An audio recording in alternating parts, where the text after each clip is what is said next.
Hello, hello, and welcome again. Welcome back, everybody. Today is my hashtag doing a Linda interview, and I am very, very lucky to have the lovely Martyn from Knit 365 blog.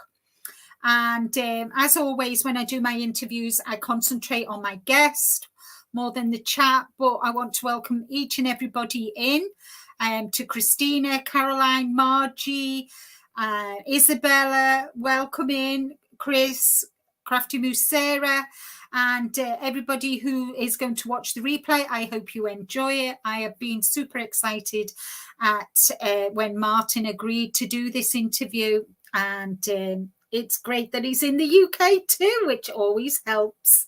So I hope you all enjoy the interview. Please don't forget to give the thumbs up, because that helps. Even if you're just lurking in the background, I hope you enjoy. And thank you so much for being here today. So without further ado, I'm going to bring our Martyn up. So let's bring Martyn up, shall we? Hello, Martyn. Welcome in. Hello. How are you? I'm okay, thank you. Tired after a busy day at work, but that's why I knit. It's the relaxation after work. So yeah, hi to everyone who is there in the comments, and yeah, thank you for asking me to come and join you. Oh no, thank you for agreeing to become, to be part of my interview series. And it's really nice. And it's also nice that you're actually in the UK. You live in Wales. I am. I'm in Cardiff born and bred. I had a period of time about 10 miles away, but when I was 7-ish, until I moved back as an adult. But I'm a Cardiff boy, but I don't have a Cardiff accent. My brother does. Proper Valley's accent. Yeah, they've got a proper Welsh. I feel like I wasn't here long enough to get the Cardiff twang. I'm well, my family is from Liverpool, so I didn't live. I lived in the Far East when I was growing up, so I didn't move to Liverpool until I was 9. So I haven't got the full Liverpool twang, but you can still tell, every now certain words. You can definitely tell that I'm from Liverpool. But yeah, so we're not that far away, really, on the grand scheme of things. No, not at all. And we're going to meet in person at the end of this week. I know. How exciting is that? And Katie, I can't wait to meet Katie either, the arm whisperer. He's very tall. Yes, he is very tall, isn't he? I'm only small. So we've got lots of people in from America, the UK, Ireland. Welcome in, everybody. Thank you so much for being here. Hi, Memily. Welcome in. I just found Memily's makes today. So that's nice. So welcome in, and we're going to, the first thing that before I start asking the questions is I just would like for you, Martyn, to tell us how and when your journey started in the fibre community. When did you, become part, or how long have you been knitting, crocheting? So I have been knitting just over 8 years. And I know that because the reason I started knitting is when my brother and his wife were pregnant with their first child, and my niece is 8. So I will always remember when I started, because I started knitting for her. And it was never something that I ever did. My grandparents both knit. My mum can knit, although she'll say that she's not a very good knitter. She knits fine, but she doesn't do it very often. But my grandfather, I remember, being a prolific knitter, could do Aran cardigans and jumpers without patterns, complex cables. My gran knit back and forth. And there was a problem. I've got countless memories as a child being there on the weekend, having a sleepover, and her going, I don't know what I've done, and just handing her knitting to him, and he would fix it. And when my brother and his wife then announced that they were pregnant, my nan kind of said, it was I think it was about 2-3 years after he passed away. And my nan was like, oh, it's a shame he's not here any longer. He would be knitting for the grandchild now. He knit for all of you as babies. And I just made a tongue-in-cheek joke saying, oh, well, maybe I'll learn to knit. And that was it. And then a couple of weeks later, then my mum ran me, she's like, she's telling people that you're going to learn to knit for the baby. And it literally just developed from there. It wasn't ever something that was on my radar. I wasn't actively looking for a hobby. No. I played in a brass band and I still play. I'm kind of mostly retired, but I get dragged out every now and then to help friends band out. So I kind of had hobbies and things, and knitting was never a thing. And it kind of just developed from there. So I remember going over to my nan's house. She gave me some wool and some needles, and I sat down in front of YouTube and put on some videos, and I taught myself to knit basic stitches. A good friend was a knitter, so she kind of helped me. My nan and my mum, not so much. And I just picked it up from there, really. And I started, my very first project was a baby blanket for my niece. It was a pattern from Rowan that was part of a Martyn story knit along that you had a different square every week. I picked 2 squares, lace pattern, didn't know that lace was difficult. No fear as a new knitter. I was like, oh, that looks good. I'll make that. Yeah. I mean, and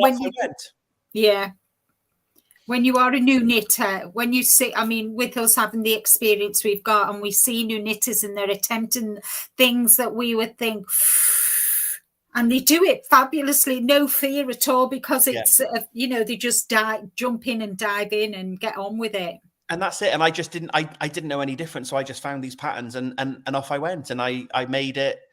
And then a few years later, my aunt's a crocheter. She tried to teach me to crochet once. We had a bit of a falling out at a family barbecue, never again.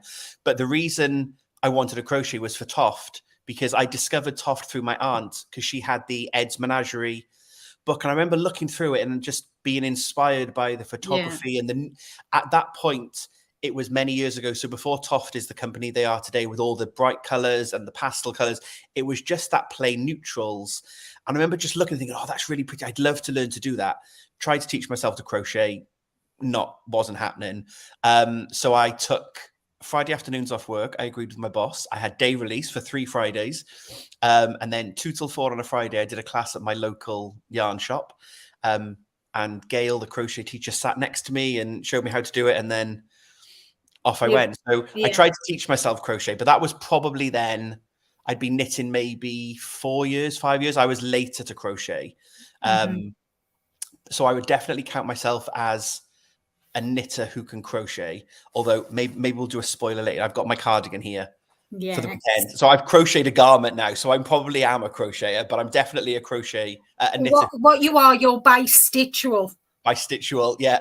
Yeah, that's what we are. Because I'm a knitter first. And then my dad taught me how to knit when I was 5. Oh, wow. And then I learned to crochet when I was in my 20s. So, it's the same way with you. But that's very interesting. And it must have been amazing to see your granddad knitting. And I just remember, I've just got these memories of him knitting as a child and with my nan, and the two of them being together. And then it's almost that full circle moment then, because now we still have a knitter in the family. I've got 3 nieces and a nephew. I've knit for all of them. They've all had the same style of baby blanket. Like I learned in Taja to make a letter. Adriana was my oldest niece, so I learned how to make an A. Didn't know how to do that. I tried to do it Fair Isle. Yes, that was the video I found on YouTube. Completely, it was all scrunched up, knitting Fair Isle flat. Didn't work. Went to a knitting shop and they said, no, you need to do intarsia. This is how they showed me. And I think knitters and crocheters are so generous with their time, especially for new people. If you ask for help, that's my experience. And they showed me how to do intarsia. I learned to make the A. So now all the baby blankets have got their little initials on them. And that was kind of, I didn't realize that this knitting world existed, because it was just, I remember my childhood with my grandparents. And, there wasn't an Instagram and YouTube and all this other thing, and certainly never hand-dyed yarn. And, it was commercial yarn. My nan would go to Shaw's, the drapers. For those of you in the UK, you'll all remember Shaw's, I'm sure. And I just remember, and the little old yarn shops that was in, kind of a house front. They lived in the back, and the front of the house was, the shop, and rows and rows of yarn in plastic bags, and amazing. Yeah, absolutely. And it just developed that I was on Facebook, but I never really shared my knitting. So I was a little bit, not embarrassed, but I was a bit shy, because it's a male knitter. And I never really Facebook was just a thing that I did. And then I discovered Instagram. And again, not from a knitting perspective, I was like, I don't really know what it is. like most social media, when you start, you know, you're like, I don't really know what I'm doing. Like with my What's YouTube all this channel, about? I Yeah. look back at my very first YouTube video and I'm like, oh God, that's so bad. But I didn't know what I was doing. And I just, you know, you just make it happen. And then over time, I then started like, oh, there's a knitter. Oh, there's another knitter. And it just developed quite organically. And then you see other people and you've got a bit of confidence and you put your own photo out there. Yeah. And now it's the same kind of knitting in public as well. You'll often find me in a coffee shop knitting. I'm very happy now. And if you get the odd stare, I just kind of stare back as if to go, yeah, do you want to talk about it? Before though, when I first started knitting in public, It was like under the table. yeah, but then if someone stared at me, I'd put my knitting away. And it was probably not meant in a nasty way, but it's just that they kind of stare at you and you're like, oh, okay, I'll just drink my coffee in silence. So everything that I've done and my experience of kind of joining the knitting and crochet community is just naturally just grown quite organically. I've just found different people and then all of a sudden discovering hand-dyed yarn and then discovering Stephen West and the mystery knit along and all of that kind of stuff. And then it just, now it's just an obsession. It just takes over my life. And Mark's like, you're going to buy what yarn this weekend, aren't you? And I'm like, no. Yes. Yeah, no. I know, but it's so nice to see. I mean, when I joined the fibre community, it was just so nice to see so many men, you know, within the community and the work that they produce. You know, this, you know, Max and Stephen and you know, Needles at the Ready and Kevin and Ray. Yeah.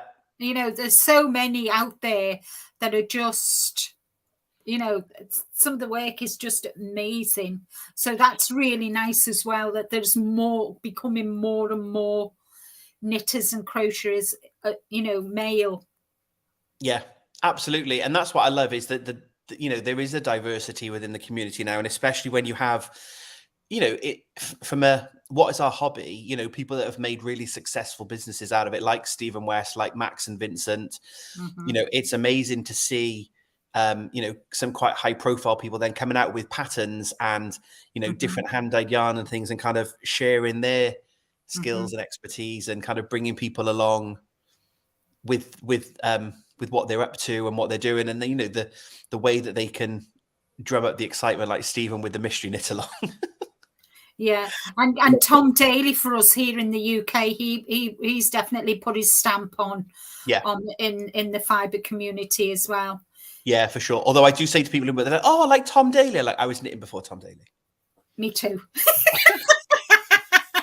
So welcome in, everybody. Thank you so much for joining us. This is Martyn. For those of you that are new coming in, and Martyn has his own channel. He is Knit 365 blog.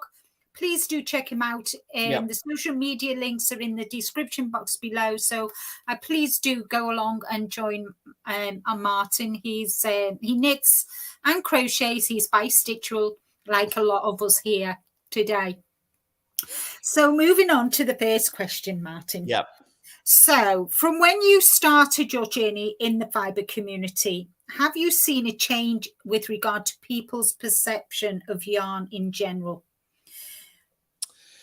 So I think it links to what I was just saying about kind of the way my own journey through this industry is and through this hobby has kind of developed, because I started small with, you know, commercial yarn that was available quite cheap. Yeah.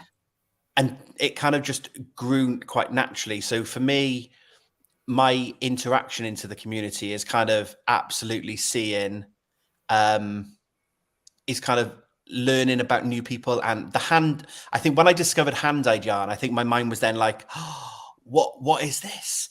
But I did definitely start with, oh, I can't use that yarn because that's too expensive. Or I'll use something else and then I'll go back to that yarn. And now I have the attitude, like, if you make a mistake, you rip it back. Yeah. You do it again. Well, you're using the yarn twice, so you got twice the value from it. And that's quite a pragmatic or flippant way of talking about it. But when I started, I was like, oh, no, definitely. I had the fear. Like, I've got a lovely hand-dyed yarn. I won't use that. I'll use the cheaper yarn to practice. Because you don't want to make the same thing twice. So you never do it again. I quickly taught myself out of that. But yeah, I think it just, because I started small and then I discovered that there was this community around me that, that hadn't been there from my grandparents. No. It almost then, it hasn't necessarily changed, if you like, because I've not been in the community that long, but I've noticed a change because my eyes have been open to more opportunities and more dyers and different practices and designers as well. I think it's just, you're always discovering something new. Yeah. And new techniques, like everyone seems to be ice dyeing or snow dyeing at the moment.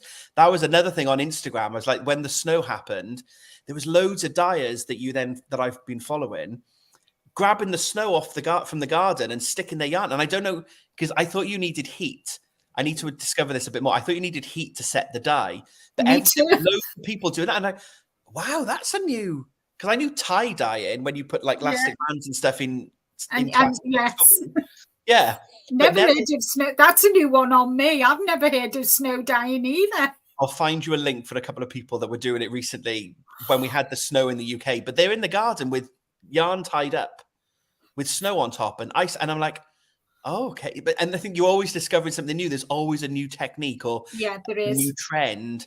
And yeah, I kind of like it because it doesn't get boring. No, there's always something new happening within the community, isn't there? A new way of dyeing, as you said, with the snow. There's a new, yarn combination or, new colorways and new fibers. And about sustainability as well, because I think, knitting's definitely not fast fashion in terms of actual speed, but also, you have so many different high street brands now that are, that are kind of classed as that fast fashion, that are just churning clothes out. I love the fact that we make our own clothes. And it's kind of that joy of finding a pattern and making something for yourself, but also how we now have eco yarns that, you get sock yarns that have nylon in them. Well, you can now get sock yarns that have recyclable nylon. If you're trying to reduce your plastic usage, that was different. Like we definitely wouldn't have had that in my grandparents' days. So there's always some new, and, if you don't want to use animal product, there are nettle yarns and onion yarns. And you're like, I wouldn't even think you look at an onion and think, oh, you can turn that into a yarn. I don't know how they make it, but again, it's non-animal fiber. So for people that, don't want to use animal product, that's available. And again, there's always that, I can't think of the word. There's always that ability, that diversification and the way that, the industry changes and kind of keeps up with trends in the wider world, that's quite good as well then, because, you get exposed to different yarns, different products. Definitely. And it's kind of, and I think as a knitter and a crocheter, you evolve as well, kind of, you kind of, yes, we do use the commercial fibers, but for me personally, I found that I've moved more across to what we call the bougie yarn, the hand dyed yarn, the special yarn, and that, which is good for, the dyers as well, Yeah. And I still use, like I talked in one of my most recent videos, because I made, I did some Harry Potter characters for a friend of a friend, because they were going to learn to crochet. And it was plastic and acrylic, and I didn't like that feel of it. But I've used acrylic yarns even recently because, I've got 3 nieces and a nephew. They're all knit worthy. They're all really appreciative when I make a cardigan or a jumper or an item.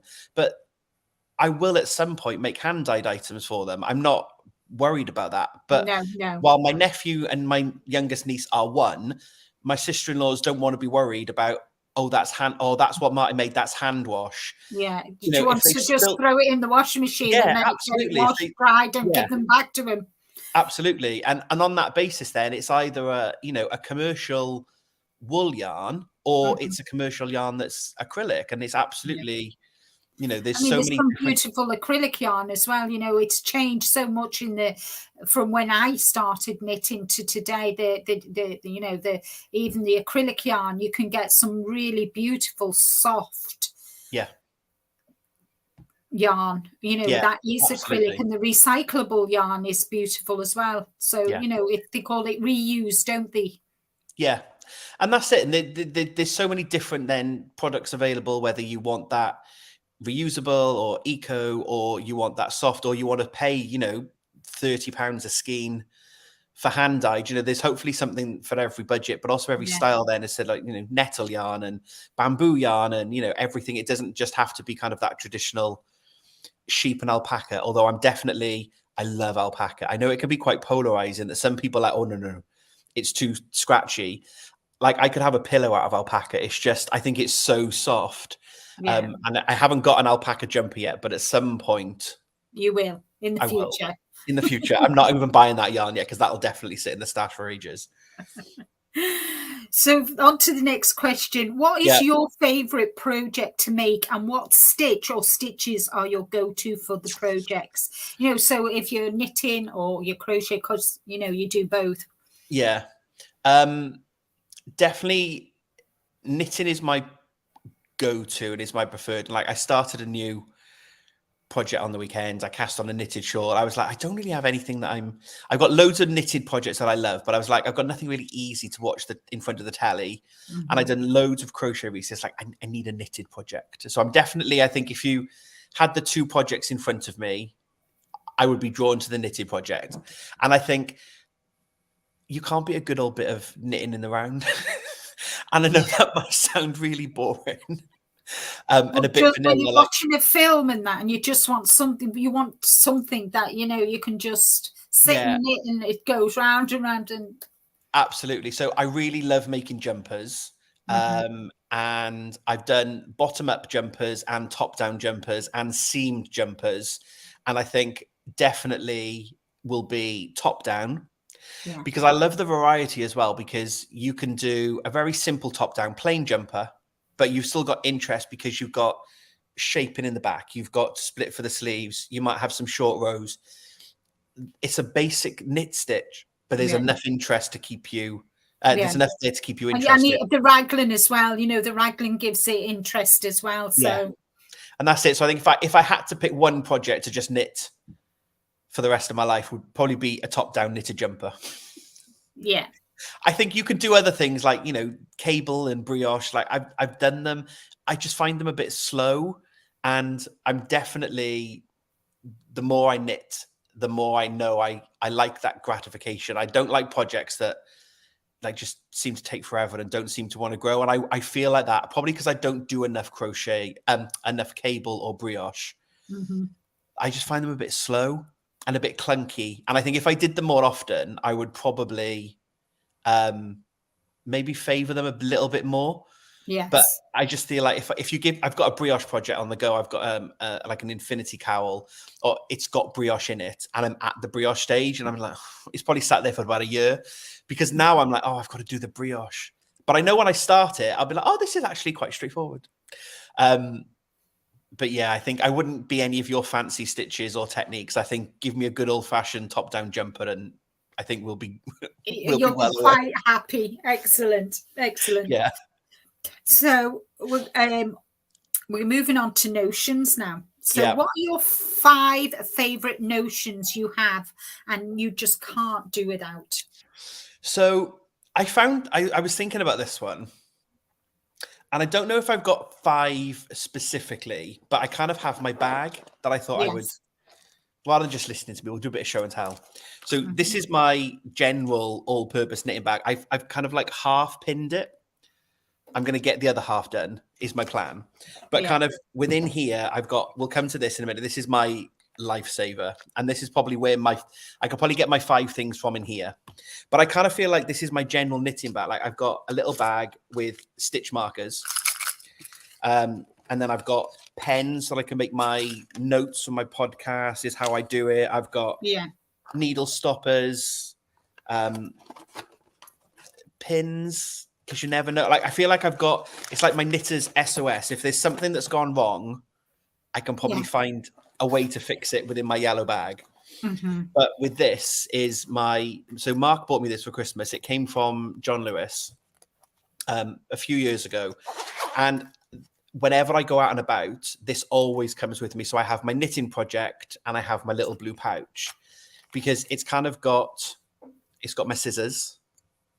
So definitely my snips or my scissors. And then I've got, so that's, we'll go with it. We'll go with this. So that's number one. Two, I've got a floop, which Mark also bought me for Christmas. He's very good at getting gifts. He got these from Stephen and Penelope. So it's a cable needle, but it bends. So you can, if you dropped a stitch, you can just do a stitch, but you can use it as a cable needle. So that's always good for the drop stitch. Obviously a sewing needle for ends or toft sewing up. I've always got scrap yarn because you never know when you're, if I'm making a toft animal, I need a stitch marker. Yes. Make sure that I know the beginning of my round. Or this one's quite a long bit. So I've been out and about and I've been caught short where I've been knitting on a jumper and I need to put the sleeves on scrap yarn. And I'm like, oh, project's at a standstill now then, because I've either got to break the yarn. So I've always got spare yarn. Yes. So I've got that. That's a good one, that. Because you never know when you need that. So how many am I up to? I'm up to 3. Obviously a selection of stitch markers. Yes. Because that's the other thing that always catches me out. I'm like, right, I've joined in there. Oh, I didn't bring a stitch marker. And then I might then end up with my little scraps of yarn trying to like tie them in knots to make little stitch markers out of something. But I've always got a couple of stitch markers. And then I guess Old Faithful are probably a good old tape measure. Yeah, tape measure. Like, because I don't often try things on. I kind of knit it until I think I'm just it, and then I'll do it. Yeah. Because it just feels like a faff putting it on scrap yarn, or if I'm using interchangeable needles, you've got to go find the little stoppers, and you can guarantee they're on another project. So very last minute before I'll try something on. So I think probably they would be my 5, but actually it's kind of my blue pouch is my lifesaver. I don't tend to leave the house without it because there's always, if something's gone wrong in a project, I'm throwing yarn at myself and see, look, I've got all these little random bits of yarn that have just fallen out. Yeah. If I leave the house and something's gone wrong with one of my projects, I can usually fix it temporarily with my little blue pouch. Yeah, I mean, I out of all the people that I've asked, their favorite 5 favorite notions, I think that it's the first time that there's ever been scrap yarn, and it's funny. Oh, really? Yeah, and it's funny enough. I always have like a little ball of this. When you come to the you come to the end and you think, right, I'm not going to get anything else out of that. I always have one in one of at least one of my notions bags. So yeah, so it's quite surprising because little scraps of yarn, guys, come in handy no matter what you do. Yeah, absolutely. If you're caught short. And I see Sheila's put in the comment about the floops, but didn't know if they're any good. And I think they are very good. They're great from a mending perspective. Like you can absolutely just, you pick your stitch up that you've dropped and then you can just hook it and they just go back into their standard shape. You can use them as a cable needle. I think they're a little bit fiddly, personally. You can't, a good old fashioned cable needle that you can't bend. I find sometimes I use these with my twist and turns West knits shawl last year, and you put them on and it naturally just bends, and then it's a bit awkward to knit them off. So I don't. It's having that bendy bit in the middle. Yeah. And I think so. I think cabling, I would definitely go with an actual cable needle, but you can use them. And again, if you're out and about and you need something quick, or you need a double pointed needle to knock some stitches off, again, because it's double ended. Yeah. But yeah, definitely for catching a stitch. Many a drop stitch on a sock or a hat or something, like, oh, how did I do that? And right, okay, I'll wrap it. I haven't got a crochet hook with me, or I'll fix that later. Yeah. But yeah, definitely floop. That's something new. I've never seen them before, so that's something I'm going to be having a look into. Yeah. A floop. Thank you for sharing that with us. No worries. Something new every day, Martyn. You learn something new every day, I'm sure. That moves on to my next question, which is, what are your goals, if you have any, for this year? To finish all my whips. That's not a goal that's going to happen. I try not to set goals per se, because I get very easily distracted. Yes. So if anyone's watched my YouTube channel, you'll know I have many whips. I currently have 10, which I don't think is an unreasonable amount. But at one point last year, I was up to about 18, I think, because I love starting things and I'm not very good at finishing them. I get very easily distracted by new yarn or new patterns. I'm like, oh, let's cast that on. And I never really get very far. No. So I try not to set specific goals. Although that said, for the last 2 years, I have done a 12-month project. So like last year, I made the top 12 birds of Christmas. My idea was to do one a month. And I did keep up for a while. And then I got to about September and I was about 4 behind. So I was frantically crocheting birds in December to try and keep up. The year before that, I did Christmas baubles, knitted Fair Isle baubles. And again, kept up for a while. Then at one point, I was about 8 behind in order to finish. So I promised myself this year I wasn't going to set a goal like that to kind of do a 12-month project. Because I feel like it's a hobby. And, just enjoy the process. That's what I set out this year. I'm knitting or crocheting what makes me happy.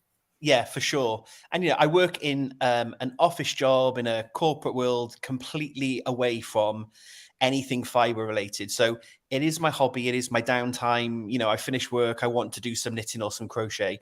And I felt like I enjoyed doing the 12-month projects, but they were you just put a bit of pressure on yourself then, because you're like, I've got to knit a bauble, rather than, I'm enjoying knitting this project.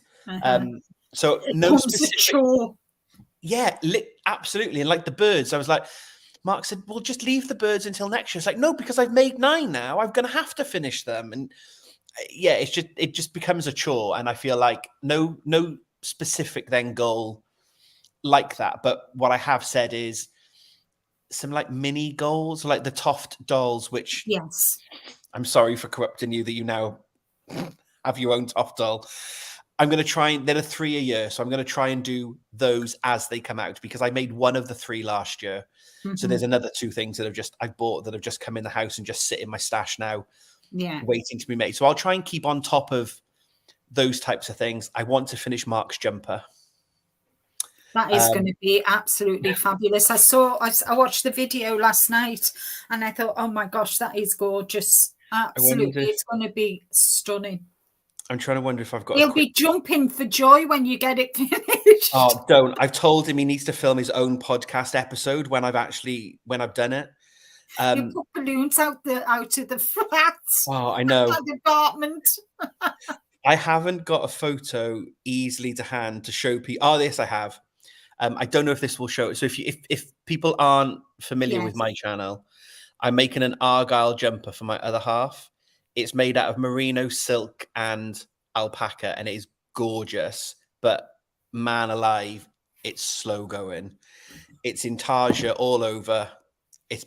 I love it. It's not yet becoming a chore, but it takes a long time. It's like 10 minutes a row. So you don't get a lot done. So people say, oh, just do 15 minutes a day. I'm like, that's 1 row. But equally, that's 1 row a day. Well, that's 7 rows a week. That's 7 rows a week, which is an inch. I know. And I need to think more about it. So I want to finish Mark's jumper, and I want to make 2 jumpers for me. I think like I've got one on the needles already that I've made about this much progress. And I've got another one I want to do, another West Knits bubble jumper. Because I made one for myself, but I steeked it. I made a cardigan and I want an actual jumper now. So I've got a couple of projects in mind, but they're probably my only goals.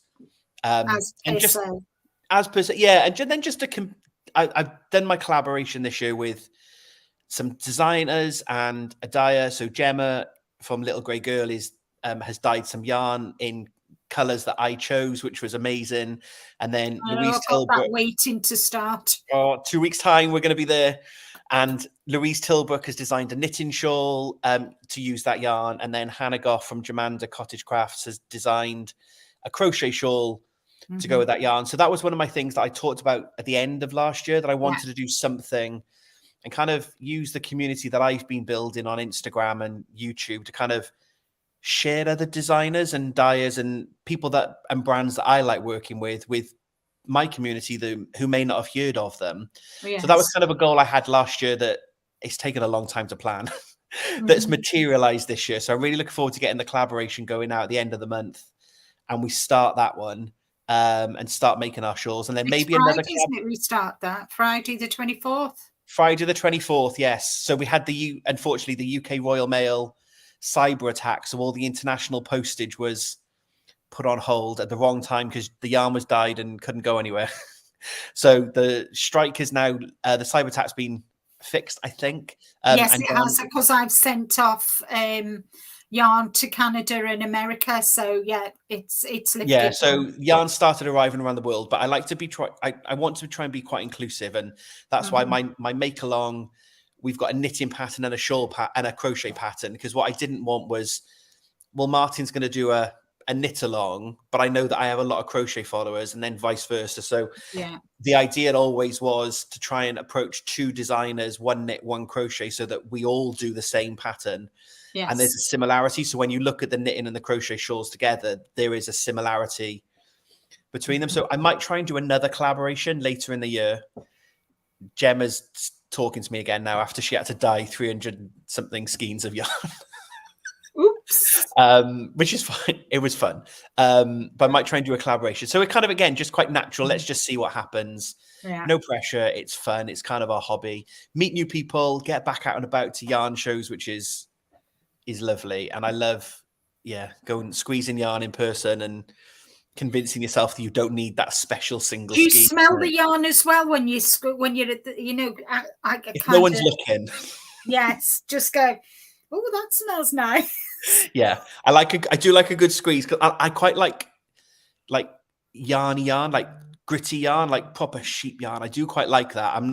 I love soft yarn like alpaca, but I'm very lucky. I don't find some yarn really scratchy. I know some people are like, oh no, I couldn't wear a jumper in that, it's too itchy. Yeah. I don't tend to find that with 100% wool. So especially some of those more natural yarns, I do like going to have a feel. It's like, oh, that's quite, that'll make a good jumper when the time you wear it and it gets in. Yes. Yeah. And when you wash them, you find that they go softer and softer the more you wear and the more you wash. Yeah. They just kind of mold to your body, really, don't they? Yeah, definitely. Yeah, and thank you, Dark Sky, for dropping Martyn's links. And Sheila's is loving watching Mark's jumper saga.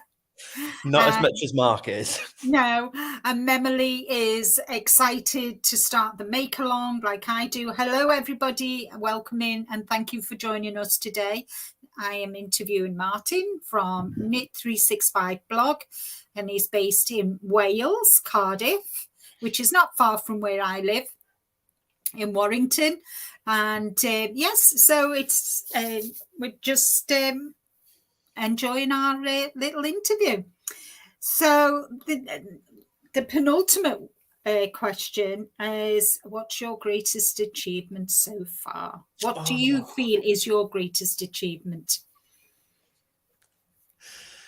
I feel like I want to go basic and kind of say just teaching myself to knit is quite a good achievement. Well, it is. It's not easy, is it? But then I get really annoyed then as well why I couldn't teach myself to crochet. And I'm like, why is I finding this so hard? Like I just couldn't get it. So I think probably not a specific project. Like there's lots, most of the things I make I'm quite proud of. There's a couple of things I'm like, oh, I don't wear it that often, or I'm not particularly in love with that. I don't ever regret anything that I've made. So I don't think I probably have a project that is kind of like my biggest achievement. I think it's probably the YouTube, Instagram. It's kind of the community. Yes. And using Instagram and YouTube to kind of build that community, because so my blog is called, and my YouTube, is Knit365, because I started out with a writing blog, and I started with a writing blog as a way of almost just like keeping like a little diary about what I'd knit that week. Yes. And I started out by logging my hours about, I've done 20 hours this week, or I've done 10 hours this week. And then it slowly got into like, oh, I've had a really busy week at work, I've not done anything. And then I wrote a blog post of like almost chastising myself for the fact that I'd been too busy to knit, and, oh, I'm going to get back on the bandwagon, I'm going to get back onto it. and it kind of, the writing then wasn't working for me because I felt I was more distracted and I spent more time writing than I would knitting, and kind of finding reasons why I hadn't done as much. But the Knit 365 then was almost that way of, I'll just do a little bit every day. And even if I just do one row on Mark's jumper, I've done something that day. And it was a way of trying to keep myself accountable. Yes. But I think it never started out as, I want to be a YouTuber. Like, and I've not got a small following. You know, there's about 8,000 people that follow my channel. You look at some people and you're like, how have you got like 100,000 followers? You're like, wow, you must be, you doing this a while. Like, and you're like, that blows my mind. And it never struck me. And I never started out, and I still don't do it for the number. I do it. What I quickly found was the community, and you post a video and the same people start to reply like, oh, hi, how are you? And you start to chat. You build up a relationship then with your, and that's what that's exactly the same for me. It's with the videos, the same people come back, and it's almost like they become part of your YouTube family, and I try and encourage people that if they watch my video and they use Instagram, tag me in Instagram pictures, because you'll know this as well. It's very one-sided often, because you sit there and talk to your phone or your camera, and it's just you talking. And then, you can engage with people in the comments and you can reply to each other and have a conversation. But it's really nice then, which is where I like trying to link the YouTube with the Instagram, because people will tag me in a picture and I go, that's what you look like. But, oh, my God, that project's amazing. And it kind of just gives you a little bit of a human insight into that person. And that's the community bit. So I think that's probably what I'm most proud of, is very much that community. And you make friends. Like, there's loads of my knitting friends I didn't know before I started on YouTube. And it's the opportunities that it brings with it. Like, I had Stephen West on my channel in October last year, and I was like, I messaged him going, do you want to join me? Because we're doing the MCAL mystery with Irina from Firewood Chats. He's like, yeah, if I can. And I was like, Mark, he said yes. It's mad, because you kind of build this community, and we had all that buzz and that excitement for the MCAL was just wonderful. And it's kind of very much that community feel, that community spirit. And I think that's probably what I'm most proud of. And that actually, maybe that's my goal for this year, is to continue to develop that. It's finding new people and meeting with people. And I'm really looking forward to the weekend, because of the podcaster meetup. And it's still really bizarre that someone will stop me and go, hi, Martyn. I'm like, like, I get really shy, because actually I'm quite gobby. I'm quite extroverted. Mark's very quiet and introverted, but I really struggle one-on-one with people, because put me in a room of 500 people and let me stand on a stage and deliver a presentation, absolutely fine. Go to the hairdressers. Can you just do a number 2, please? And I almost sit there inside. I find small talk really hard. So it's really interesting going and meeting with people, because you then got a common, like, I don't really have that much in common. You've got something in common to talk about. So and the community is also very, very supportive as well, isn't it? Kind of. Absolutely. And if you don't know something, somebody within the community will be able to help you by just asking the question. Yeah, for sure. And, I think, again, it's the community feel that, like, one of my friends is a midwife, and she messaged me saying, could you make me a couple of hats? We're running low on hats for the maternity unit. I went, yeah, absolutely. But shall I put a shout out on my Instagram? Put it on Instagram and mentioned it on YouTube. And she's had like hundreds of hats. She's still getting them through the post. And that's a really nice, social media gets a really bad press sometimes. And there is a lot of bad things on social media. I absolutely get it. But it can be a force for good. And that's where I like that community feel. Because I just did a little message saying, hi, does anyone want to knit some baby hats for my friend's midwifery unit to keep the little babies warm? And inundated with hats. And like, oh, that's really nice. That's the community that I want to build. That's what I want to use social media for good, kind of. So yeah, I guess that's probably my goal for this year, is just to keep that going and just develop that further and meet lots of new people. So I'm really looking forward to the weekend and meeting you in person and meeting lots of people and just having those conversations. But if I am the shy, awkward one, absolutely come and talk to me, because I probably won't. I will. There's nothing shy about me, unfortunately, Martyn. Nothing. I see you, Martyn.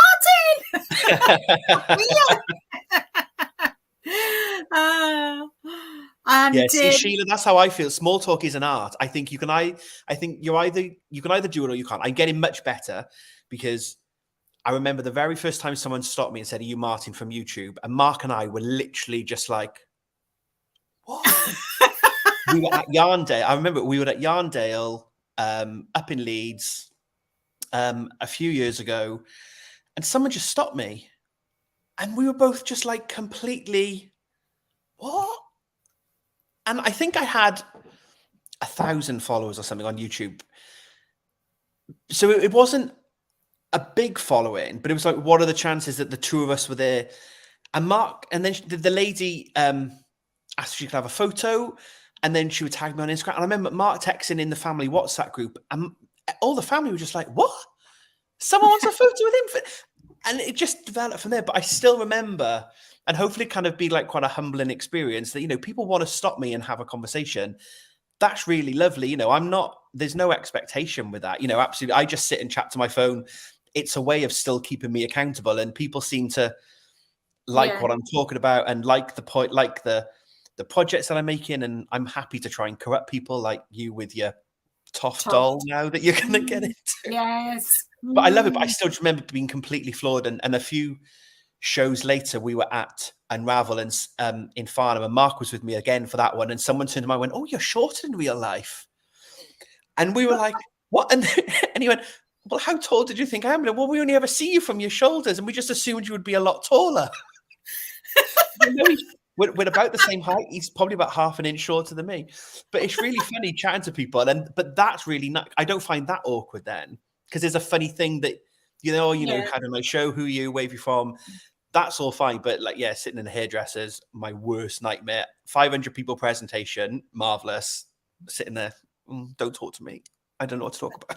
I think there's no escape in the hairdresser's chair. That's probably why I feel it.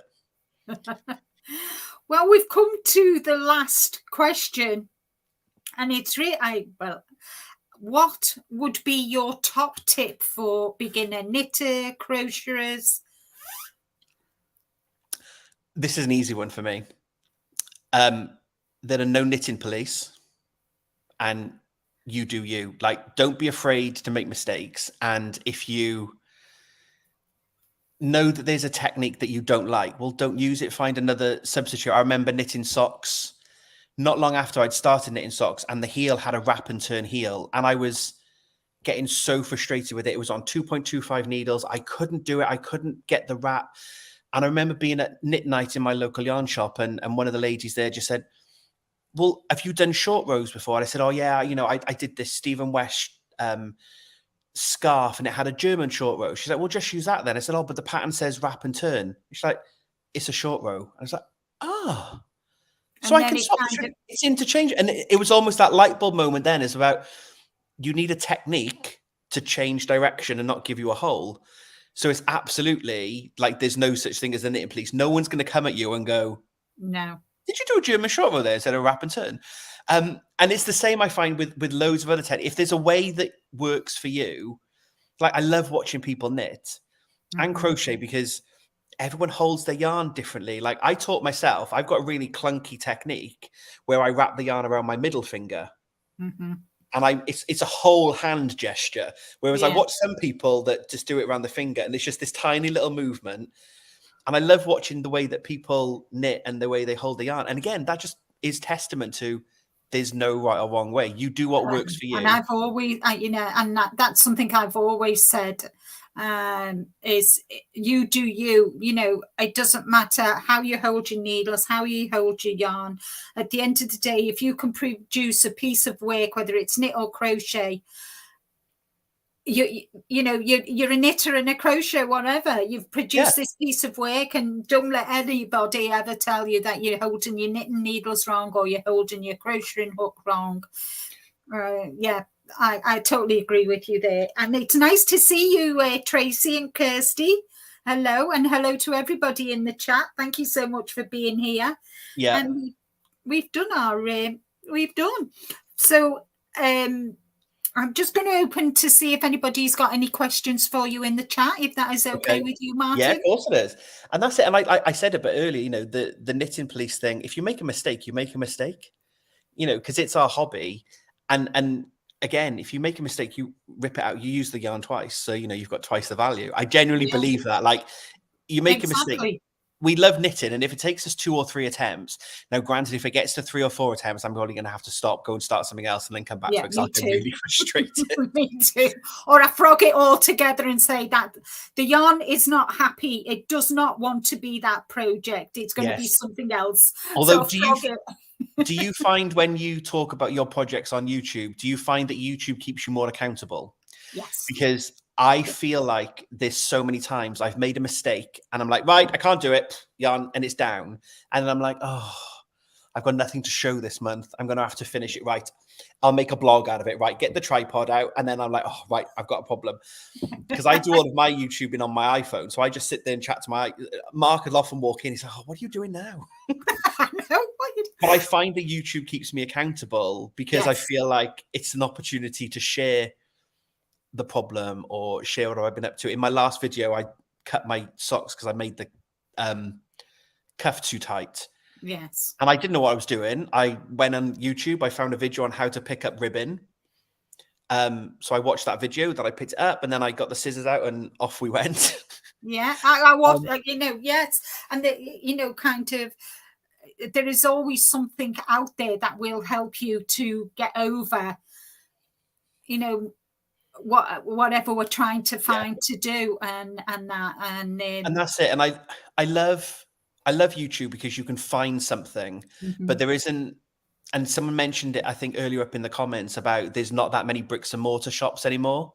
No. And I think that's really sad. And again, if I think back to my grandparents' days and kind of full circle where we started the conversation, there wasn't online shops. You couldn't go out and order, you know, yarn and take part in a, you know, an advent and all that kind of stuff. That didn't exist. You'd go to the yarn shop and there would have been hundreds and thousands of them around the UK.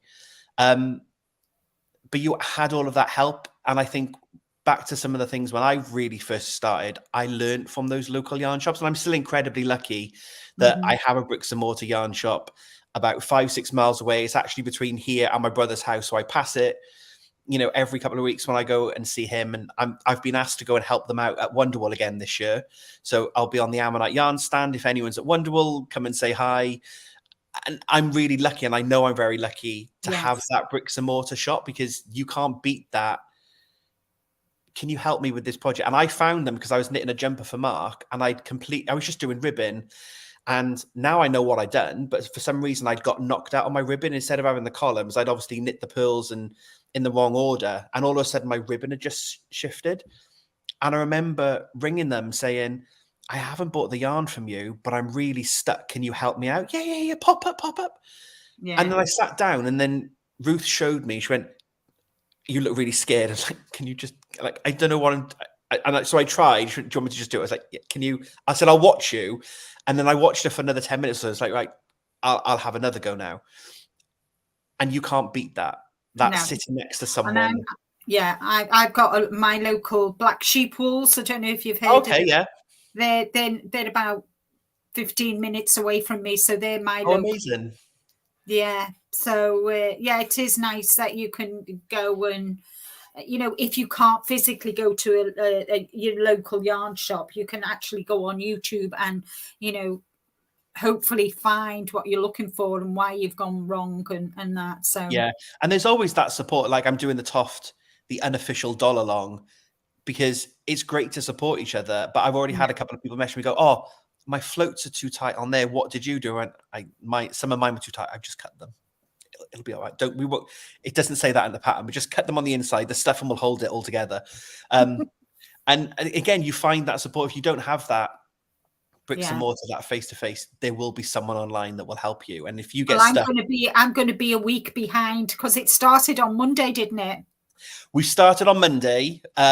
because that's when the new doll's been released. But it's quite an informal one. We did it last year, so it will run until the end of April, which gives everyone kind of 7 weeks to do a doll. That's once you've done the body and the head and the arms, the rest of it is pretty much plain sailing. Right. Okay. There are some bits, like if you're doing a doll with the beads, the beads is probably the bit that takes the time. But if you think we do a doll in Advent over 24 days, yeah, a little bit every day. So over 6 weeks, you kind of got double the time. So yeah, you'll be fine doing a week behind. Oh, yeah. I'll be bringing mine with me to EYF, so we'll find somewhere to sit down and have a coffee. Yes. That's what I'm doing. I'm there for 2 days, but I'm hoping I'm going to find. I'll go and have a little lap and do a little route around, say hi to some people. Then I'm going to go and find a place for coffee and just sit down. And I'm going to bring Mark's jumper with me, and I'm going to sew a few ends in. My husband's coming with me, so I paid for him to come on the night time. All right. He said, do I need to go? And I said, yes, I've paid for you to come in the night time. Oh, right. I said, just bring your book and sit and read. Just sit in a corner. I'll give you a drink, you son. Because he drives. Can we not teach him to knit? Oh, no, he's not interested. I said to him, do you want to learn to crochet? He went, no. Because he gardens, he's the gardener, so he keeps the garden in check. So there we go out there. I do love Catherine's comment in the on the chat then about a crafting cafe would just be amazing. Yeah. Oh yeah, wouldn't it just? Beverages, snacks, and a side area with notions, tools, and yarns. Yeah, absolutely, yes. That would be amazing. I know, poor Rick, yes. But I must admit, guys, Rick is good. He always comes with me to the shows, and he's my yarn carrier. I said to him, you must remember to bring a backpack this time. See, Mark's the same, though. So I've got him into Bargello. He's started, bless. He's not got very far.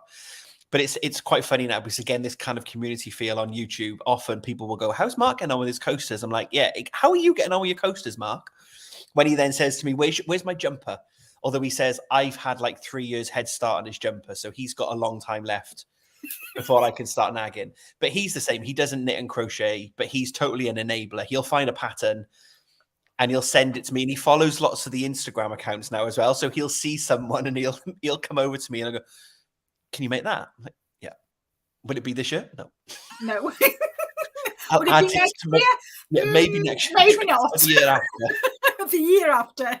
And sometimes I think I'm just going to do it. I'm going to have like 3 projects. I'll have socks, a toff doll, and a jumper.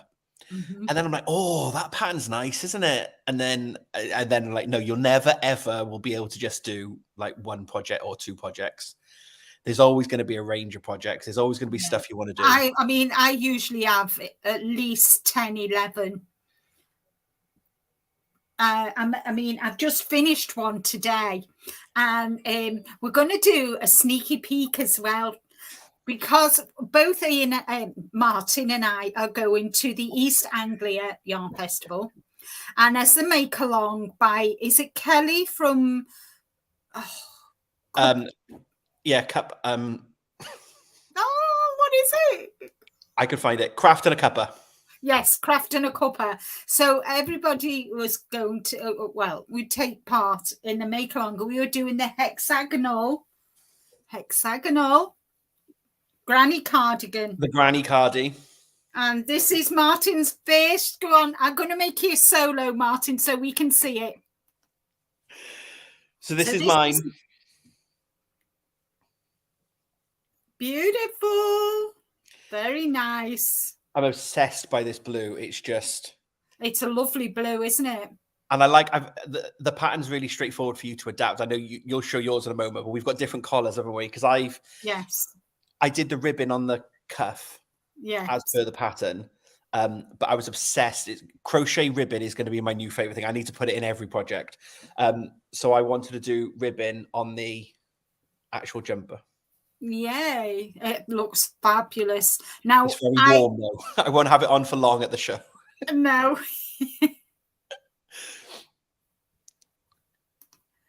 So, and then I have done the same. I mean, a lot of my podcasts and my people here have seen it. So I have used a variegated yarn. I've done a 3/4 sleeve. Nice. I've done double crochet. I'll make myself solo. It might be a good idea, mightn't I? Yeah, go on. So I've done a double crochet, and then I've done the crab stitch, and then round the edge I have done the same double crochet, and then the rib, and then I'm really pleased with the corners. They don't curl up. I'm so proud. That was one of my main fears, that it would curl. So I blocked it.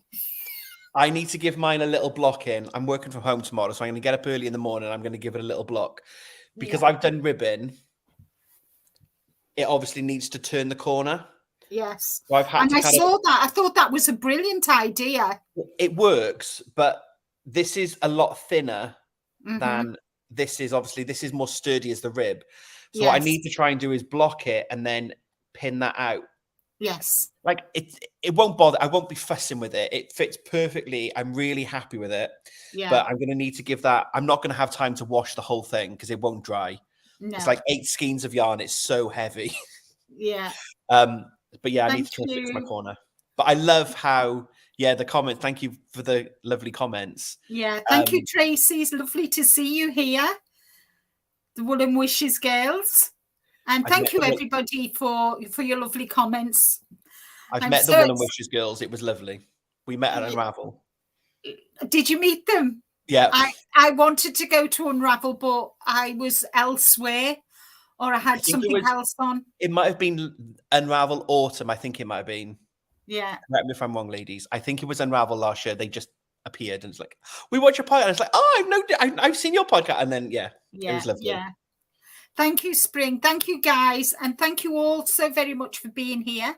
Martyn, do you want to stay when I say goodbye and we'll have a little chat post? Yeah, we need to make a meetup plan for the weekend. I know, yes. So thank you, guys. Thank you so much for being here. I hope you've all given a thumbs up. And I noticed that a lot of you have gone across and joined Martyn's channels, which is amazing. So thank you, guys. Very much. Thank you for supporting, and thank you, Dark Sky, and all my mods here today for dropping links and that. And that's all from me for today, guys. I hope to see you next week sometime. Take care. Stay safe, guys. Thanks, everyone. Nice to chat to you. Bye.